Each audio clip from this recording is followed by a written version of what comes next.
अकोला शहरामध्ये 1 कोटी रुपये खंडणी मागण्याच्या उद्देशानं अपहरण करण्यात आलेल्या अकोल्यातील प्रसिद्ध व्यापारी यांची सुटका झाली असून या प्रकरणात आतापर्यंत 5 आरोपींना अटक करण्यात आली असून 2 आरोपींचा शोध सुरू आहे।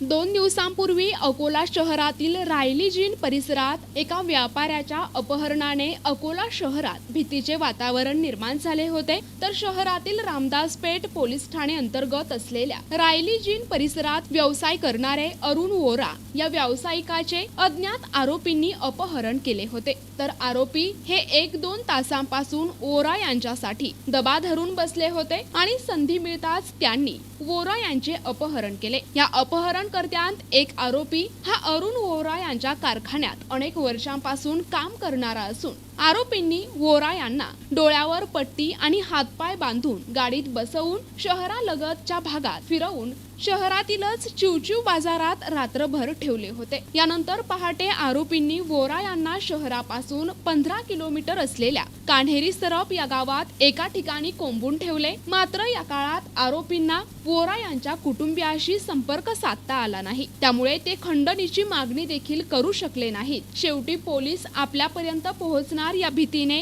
रात्री आरोपींनी वोरा यांना ऑटोत बसवून घरी पाठवले आहे आणि घरी आलेल्या वोरा यांची चौकशी केल्यावर LCB पोलिसांनी 5 आरोपींना अटक केली असून या आरोपींकडून गुन्ह्यात वापरण्यात आलेली कार आणि बाईक जप्त करण्यात आली असून अजून देखील 2 आरोपी फरार असल्याची माहिती जिल्हा पोलीस अधीक्षक बच्चन सिंह यांनी दिली आहे।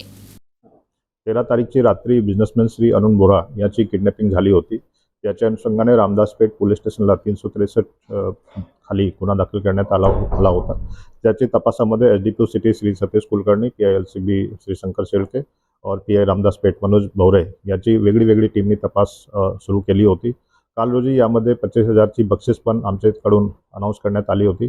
काल रात्री असं समजून आलं ते बिझनेसमॅन श्री अरुण वोरा सुखस्वरूप त्याच्या घरी आलेले आहे आणि लगेच आमच्या अधिकाऱ्यांनी त्याची विचारपूस केली आणि बॅकट्रॅक इन्व्हेस्टिगेशन केल्यानंतर रात्री एक ऑपरेशन राबवण्यात आला। त्यामध्ये LCB ची टीमने 5 आरोपी त्यामध्ये मुख्य सूत्रधार आणि इतर 4 यांना अटक करण्यात आलेले आहे आणि गुन्ह्यामध्ये वापरलेली व्हाईट कलरची गाडी तसेच 2 देशी कट्टे हे पण जप्त करण्यात आलेले आहे।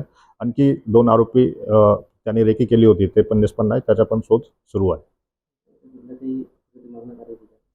यामध्ये प्रथम दृष्टीने असं दिसून येत आहे की ते 1 कोटीची खंडणी मागणी करणार होते, परंतु परिवारासोबत असा कोणताही संपर्क त्यांनी साधला नाही किंवा साधू शकले नाही। फिर्यादीला कोणत्याही प्रकारची इंजुरी झाली नाही, केवळ त्यांना 2 दिवसात ब्लाइंड फोल्डेड करण्यात आला होता आणि हातावर पण बांधले होते, परंतु आणखी कोणतीही इंजुरी त्यांना झाली नाही। NTP news Marathi, Akola.